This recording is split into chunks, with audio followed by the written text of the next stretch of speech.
नमस्ते साथियों। मैं सत्य प्रकाश आर्य अपने YouTube चैनल पर आपका हार्दिक स्वागत करता हूं। साथियों, काफ़ी अंतराल के बाद फिर से इस श्रृंखला को शुरू कर रहे हैं। उपनिषदों पर हम बात कर चुके हैं। प्रश्नोपनिषद इस समय प्रसंग में है। इसी श्रृंखला को कंटिन्यू, जैसा कि मैंने कहा था कि बीच में गैप लग सकता है ये, लेकिन सिलसिला बंद कभी नहीं होगा। तो थोड़ा सा बीच में गैप लगा, कुछ कारण था, लेकिन मेरी अब ये कोशिश रहेगी कि इसमें लंबा गैप जितना बीच में लग जाता है ऐसा कभी ना लगे, क्योंकि ये तो कमिटेड है कि जैसा कि मैंने कहा था कि ये श्रृंखला कभी बंद नहीं होगी। आजीवन मेरा ये कार्य वीडियोस के माध्यम से जो परमपिता परमात्मा ने मुझे दिया है उसको मैं बांटता ही रहूँगा। तो प्रश्नोपनिषद इस समय प्रसंग में है। तो दोबारा से इस वीडियो का बीच में जो गैप लगा है उसके, जैसा कि मैंने बताया, कुछ कारण थे। दोबारा से ये श्रृंखला शुरू करने का भी तात्पर्य ये है कि इसमें विराम लग सकता है, लेकिन ये अविरल यात्रा है, ये चलती रहेगी हमेशा। तो आज कुछ खास मौका था।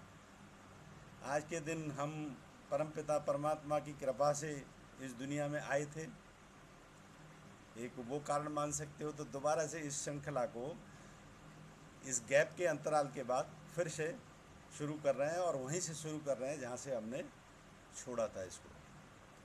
तो प्रश्नोपनिषद इस समय प्रसंग में था जब हमने छोड़ा था। तो यानी प्रश्नोपनिषद इस समय प्रसंग में है, और प्रश्नोपनिषद के तृतीय प्रश्न के हमने 7 श्लोक तक कर लिए थे।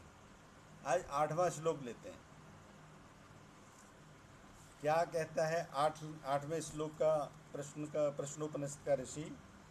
आदित्यो हवैव बाह्य प्राण उदय तेष होनम चाक्षुषम प्राणमनुग्रहणानः पृथिवीभ्यां या देवता सेवा उर्वस्थपान मवष्टभ्यंतरा यदाकाशः स समानो वायुर्व्यानः। इसका भावार्थ इसमें पुस्तक में, इसके बारे में भी मैं आपको पहले बता चुका हूँ कि एकादशोपनिषद ये लिखी है सत्यव्रत सिद्धालंकार, उन्होंने ही इसका जो है ना संस्कृत रूपांतरण किया है। तो इन्होंने इसमें क्या भाष्य दे रखा है उसको थोड़ा सा मैं विस्तार से पढ़ता हूँ। पिंड में प्राणदान आदि का वर्णन करने के अनंतर अब ब्रह्मांड में प्राणपान आदि का वर्णन करते हैं। बाह्य जगत में प्राण ही आदित्य रूप होकर उदय होता है। आदित्य की प्राण शक्ति ही चक्षु की प्राण शक्ति को अनुग्रहित करती है। चक्षु का प्राण पिंड का प्राण है। आदित्य का प्राण ब्रह्मांड का प्राण है। चक्षु इस पिंड का सूर्य है, सूर्य इस ब्रह्मांड का चक्षु है। मुझे थोड़ा सा कहीं कन्फ्यूजन होता है, जैसा कि मैंने बताया कि मैं स्पष्टता में जो चीज़ मुझे क्लियर है मैं उसी को बताऊंगा। अब इसमें मुझे यहाँ पे इसमें जो डाउट नज़र आ रहा है कि चक्षु का प्राण पिंड का प्राण है, आदित्य का प्राण ब्रह्मांड का प्राण है।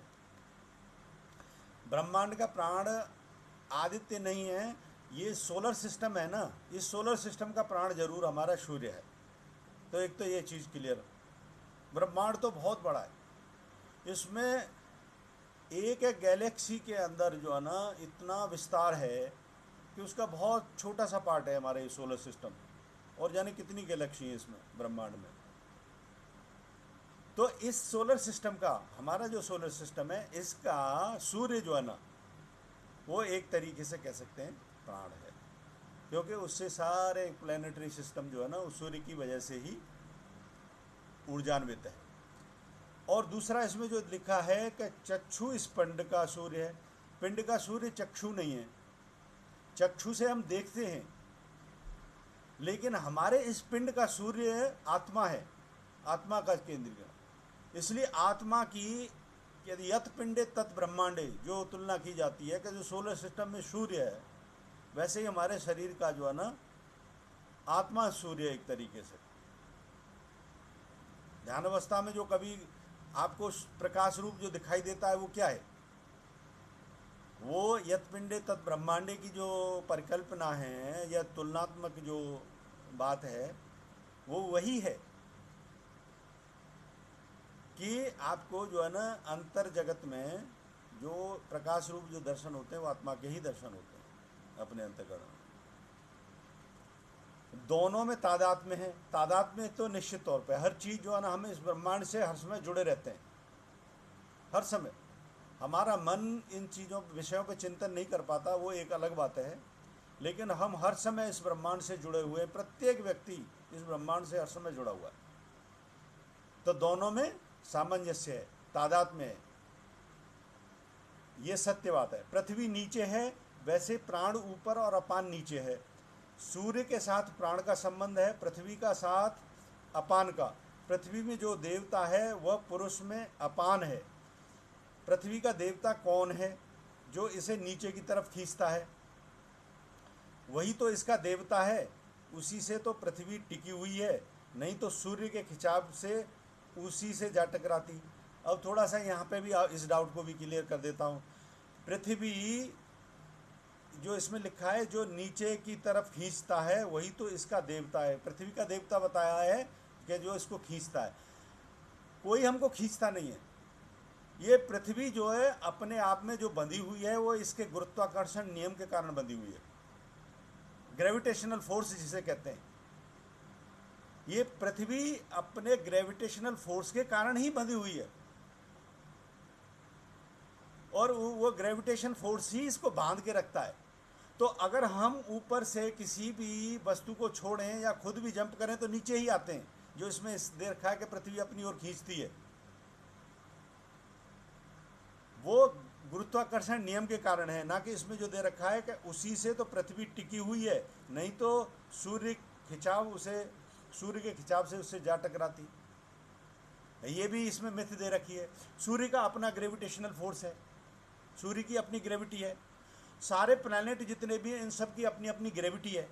सारे प्लैनेटरी सिस्टम अपने अपने ग्रेविटी, अपने अपने गुरुत्वाकर्षण बल की वजह से टिके हुए हैं, और सभी प्लैनेट्स का अलग अलग गुरुत्वाकर्षण है।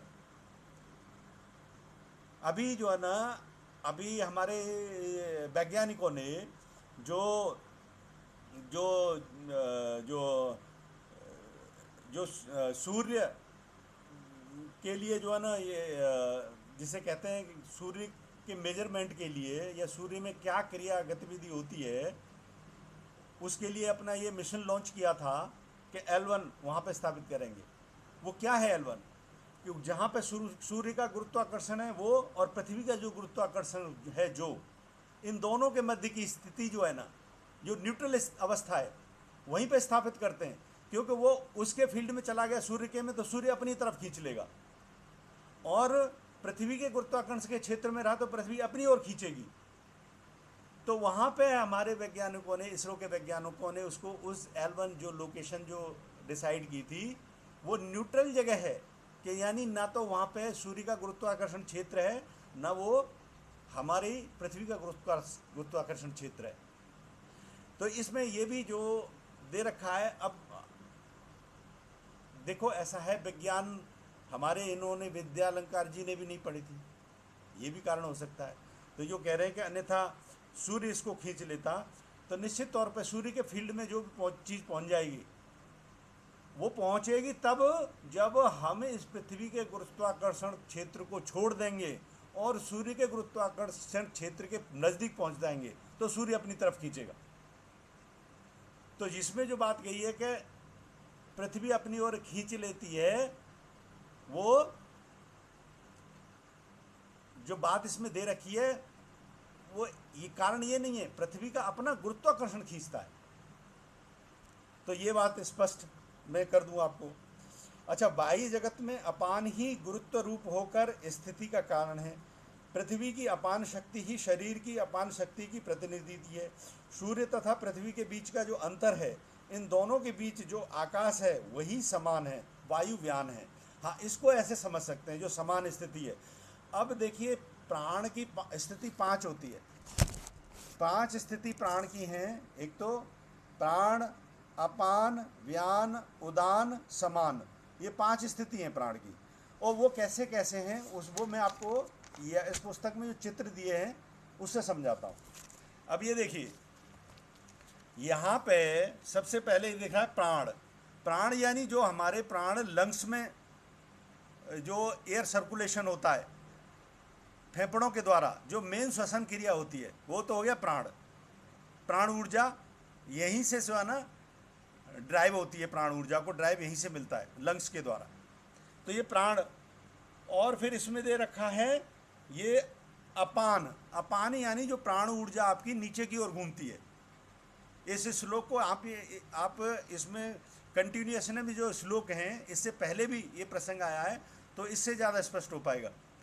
तो ये हो गया अपान यानी जो आपके नीचे में, नीचे के भाग में जो आपका जितना भी आमाशय सिस्टम है, इंटेस्टाइन सिस्टम जिसे कहते हैं, उसमें जो वायु का सर्कुलेशन होता है वो अपान वायु हो गई।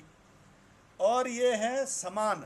जो समान का इसमें दो क्या, मध्य की स्थिति, जो बैलेंस, जो हमारी रीढ़ की हड्डी, जो मेरुदंड जिसे कहते हैं, उस स्थिति में जो वायु सर्कुलेशन होता है वो समान स्थिति का सर्कुलेशन हो गया।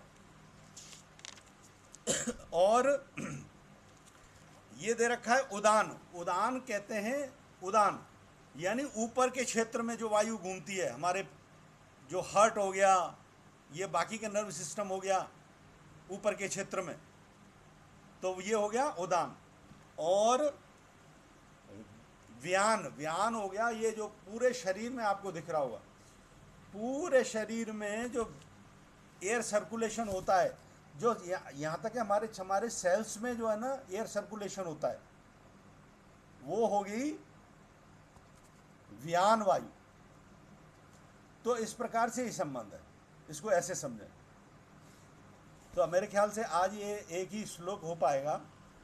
तो इसमें जो डाउट थे मैंने उन्हें क्लियर करने की कोशिश की क्या पूरी तरीके से क्लियर कर ही दिए, क्योंकि उसमें कोई डाउट रहना नहीं चाहिए। क्या सूर्य का संबंध है इस हमारे प्लैनेटरी सिस्टम से, कैसे हम जो है ना इस ब्रह्मांड से जुड़े हुए हैं, हमारा आत्मा का हमारे शरीर से, जिसे पिंड कहते हैं, क्या संबंध है, और हमारे इस पिंड का उस पूरे ब्रह्मांड के सोलर सिस्टम से क्या संबंध है, हर एक से हम जुड़े हुए हैं। तो इस प्रकार से मैंने इसको समझाने की कोशिश की। मुझे उम्मीद है ये चर्चा जैसा कि पहले पसंद आ रही थी, आपको निरंतर पसंद आएगी। और ये सिलसिला अब हम इतना लंबा गैप भी कभी नहीं देंगे, ये भी मैं आपको आश्वस्त करता हूँ। तो इस वीडियो को दोबारा से इस श्रृंखला में कंटिन्यूएशन रहने के लिए मेरे वीडियो को अधिक से अधिक लाइक करें, ज़्यादा से ज़्यादा इसको शेयर करें, और मेरे चैनल को सब्सक्राइब करें, बेल आइकन दबाएं, ताकि नई नोटिफिकेशन आपको मिलते रहें। कंटिन्यूअस वीडियो मैं आपको इस पूरी श्रृंखला को कंटिन्यू करते देता रहूँगा, और आजीवन ये सिलसिला हमारा चलता रहेगा। इसी उम्मीद के साथ बहुत बहुत धन्यवाद। इत्योम सम नमस्ते।